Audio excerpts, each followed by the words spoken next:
الحمد لله نحمده ونستعينه ونستغفره ونؤمن به ونتوكل عليه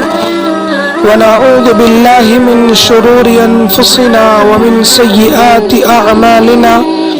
من يهده الله فلا مضل له ومن يضلله فلا هادي له ونشهد أن لا إله إلا الله وحده لا شريك له ونشهد أن سيدنا وسندنا ونبينا ومولانا محمدا عبده ورسوله وسلم تسليما كثيرا كثيرا. أما بعد فأعوذ بالله من الشيطان الرجيم. بسم الله الرحمن الرحيم. يا أيها الذين آمنوا كتب عليكم الصيام كما كتب على الذين من قبلكم لعلكم تتقون. وقال النبي صلى الله عليه وسلم من صام رمضان إيمانا واحتسابا غفر له ما تقدم من ذنبه. صدق اللہ العظیم. محترم بزرگوں اور دوستوں، اللہ رب ذوالجلال کا بے پناہ فضل اور احسان اور کرم ہوا کہ اللہ تبارک و تعالی نے ہماری حیات زندگی میں ایک مرتبہ اور رحمتوں والا، برکتوں والا، محتم بالشان شب قدر والا مہینہ یعنی رمضان المبارک ہمیں عطا فرمایا ہے. یہ وہ بابرکت مہینہ ہے کہ اس ماہ کی عظمت کا اندازہ اس بات سے لگایا جا سکتا ہے کہ قرآن مجید کا مقدس نزول اسی ماہ میں ہوا. رمضان المبارک کی فضیلت اور اس کے تقاضے یہ ہیں کہ اللہ تبارک و تعالی نے اس ماہ مبارک کی خاص طور پر اپنی طرف توجہ و نسبت عطا فرمائی ہے. اللہ رب ذوالجلال نے اس بابرکت مہینے کو 3 طرح کی قسم میں منقسم کیا ہے.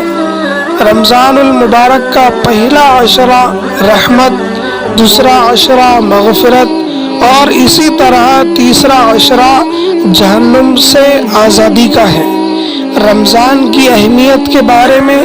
اللہ تبارک و تعالی نے حضرت محمد صلی اللہ علیہ وسلم سے ارشاد فرمایا،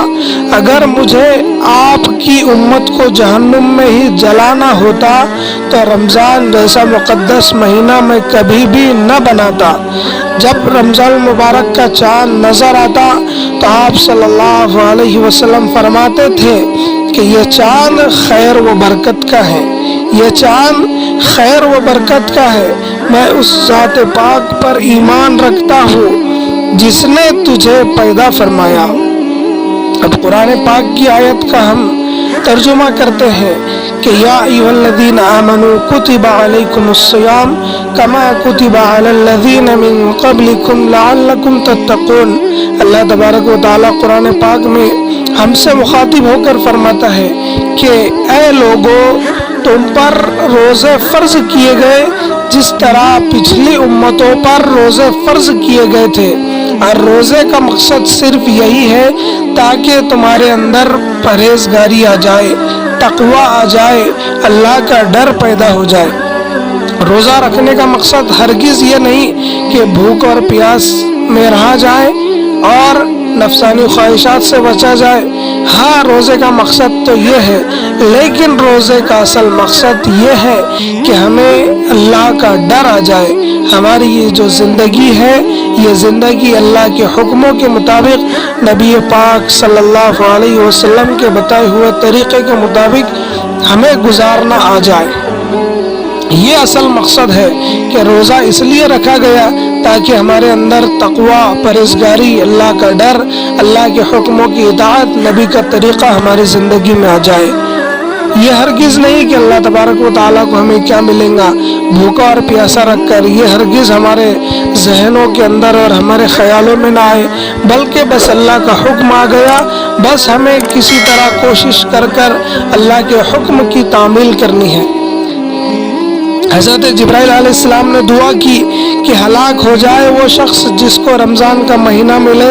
اور وہ اپنی بخشش نہ کرا سکے، جس پر حضرت محمد صلی اللہ علیہ وسلم نے ارشاد فرمایا آمین۔ حضرت جبرائیل علیہ السلام کی یہ دعا اور اس پر حضرت محمد صلی اللہ علیہ وسلم کا آمین کہنا، اس دعا سے ہمیں رمضان کی اہمیت کو سمجھ لینا چاہیے کہ یہ کتنا بابرکت اور مقدس مہینہ ہے۔ اس لیے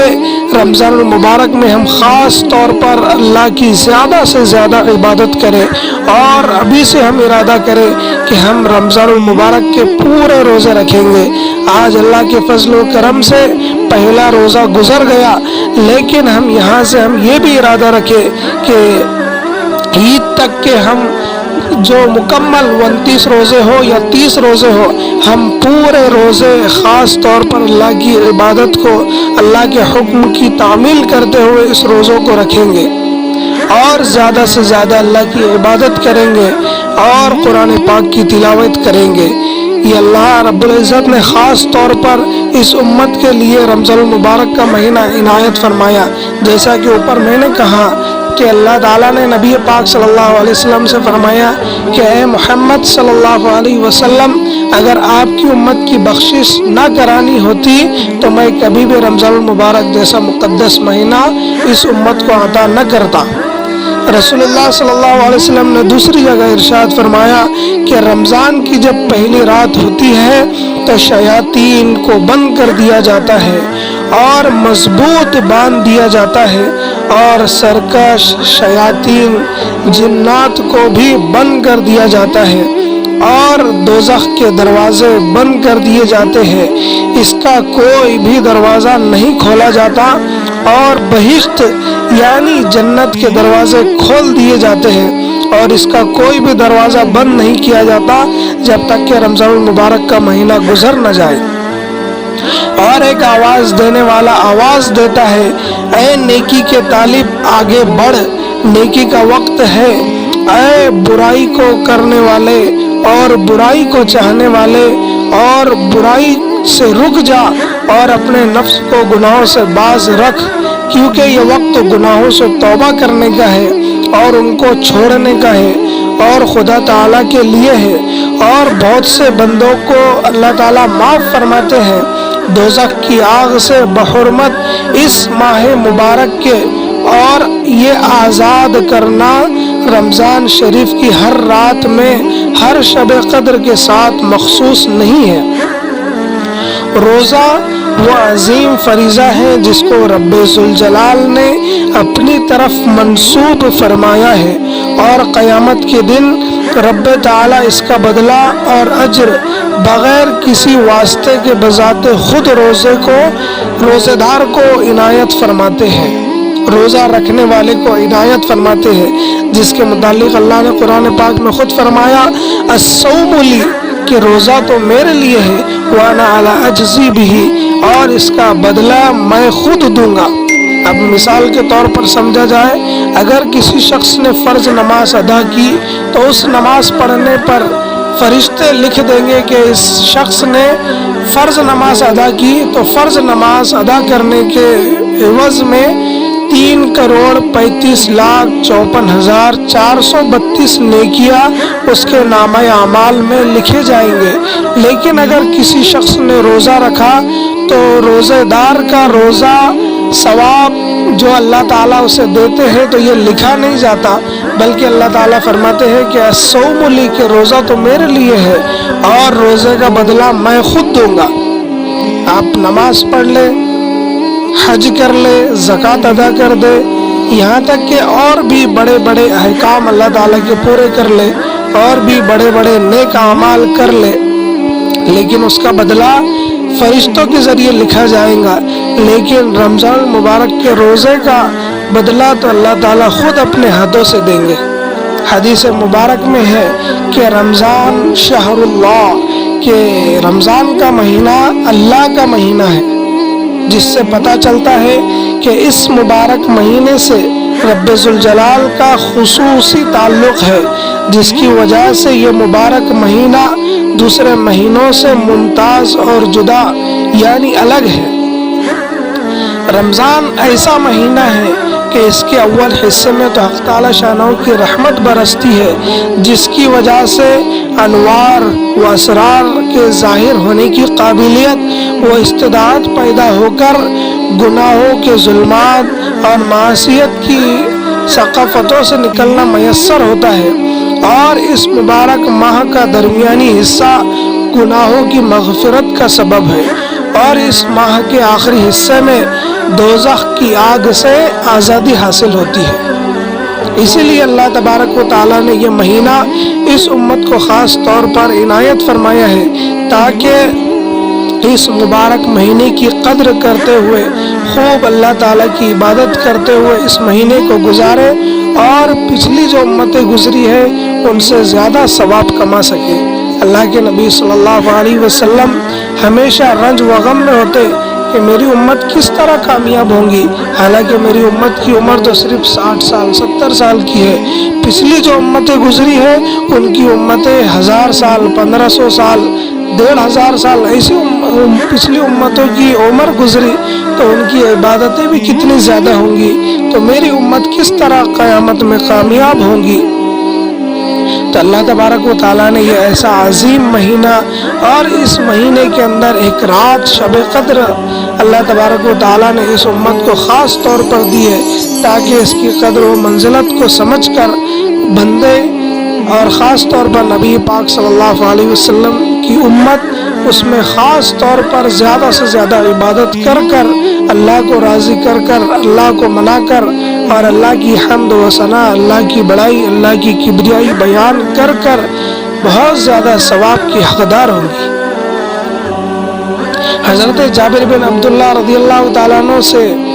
ایک روایت کے مطابق یہ بات ملتی ہے کہ نبی کریم صلی اللہ علیہ وسلم کا فرمان ہے کہ میری امت کو ماہ رمضان میں 5 چیزیں ایسی عطا کی گئی جو مجھ سے پہلے کسی نبی کو نہیں ملی۔ پہلی یہ کہ جب رمضان المبارک کی پہلی رات ہوتی ہے تو اللہ تعالیٰ ان کی طرف رحمت کی نظر فرماتا ہے، اور جس کی طرف اللہ تعالیٰ نظر رحمت فرمائے اسے کبھی بھی عذاب نہیں دیتا۔ دوسری یہ کہ شام کے وقت اس کے منہ کی بو جو بھوک کی وجہ سے ہوتی ہے اللہ تعالیٰ کے نزدیک مشک کی خوشبو سے بھی زیادہ پسندیدہ ہے۔ تیسرا یہ کہ فرشتے ہر رات اور دن ان کے لیے مغفرت کی دعائیں کرتے رہتے ہیں۔ چوتھے یہ کہ اللہ تعالیٰ جنت کو حکم دیتے ہوئے ارشاد فرماتے ہیں کہ میرے نیک بندوں کے لیے مزین ہو، ان قریب وہ دنیا کی مشقت سے میرے گھر اور کرم میں راحت پائیں گے۔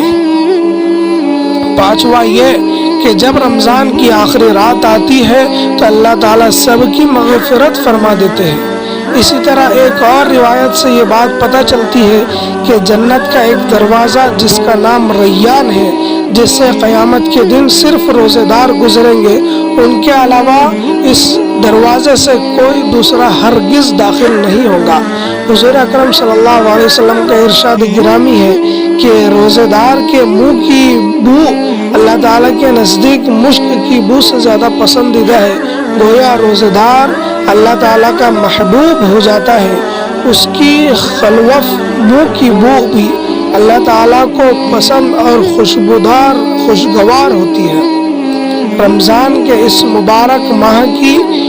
ان تمام فضیلتوں کو دیکھتے ہوئے مسلمانوں کو اس مہینے میں عبادات کا خاص اہتمام کرنا چاہیے، اور کوئی لمحہ بھی ضائع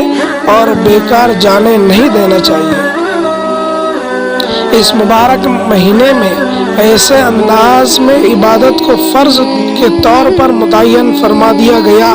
کہ انسان اس عبادت کے ساتھ اپنی تمام ضروریات و حوائج میں بھی مصروف رہ سکتا ہے، اور عین اسی خاص طریقے عبادت میں بھی مشغول ہو سکتا ہے۔ ایسی خاص طریقے کی عبادت کو روزہ کہا جاتا ہے، جسے اس ماہ میں فرض فرما دیا گیا۔ روزہ ایک عجیب عبادت ہے کہ انسان روزہ رکھ کر اپنے ہر کام کو انجام دے سکتا ہے۔ روزہ رکھ کر تجارت، زیارت، ہر کام بخوبی احسان و حسن کر سکتا ہے۔ اور پھر بڑی بات یہ کہ ان کاموں میں مشغول ہونے کے وقت بھی روزے کی عبادت روزے دار سے بے تکلف خود بخود صادر ہوتی رہتی ہے اور اس کو عبادت میں مشغولی کا ثواب ملتا رہتا ہے۔ اسی طرح اللہ کے نبی صلی اللہ علیہ وسلم نے فرمایا کہ من صام رمضان ایمانا و احتسابا غفر له ما تقدم من ذنبه، کہ جو شخص جو بھی انسان ماہ رمضان المبارک کا روزہ رکھے، من صام رمضان، اور مغفرت کی نیت کے ساتھ یہ روزہ رکھے تو اللہ تبارک و تعالیٰ اس کی مغفرت فرما دیتے ہیں۔ من صام رمضان ایمانا و احتسابا غفر له ما تقدم من ذنبه، بلکہ اگلے اور پچھلے گناہ اللہ تبارک و تعالیٰ معاف فرما دیتے ہیں۔ تو اللہ تبارک و تعالیٰ کا احسان کرم ہے کہ اللہ تبارک و تعالیٰ نے ہماری حیاتی زندگی میں اس ماہ مقدس کو دوبارہ دیا، تو اس کا بھرپور فائدہ اٹھائے۔ اللہ تبارک و تعالیٰ سے دعا ہے کہ اللہ ہمیں کہنے اور سننے سے زیادہ عمل کرنے کی توفیق عطا فرمائے۔ وآخر دعوانا ان الحمد للہ رب العالمین۔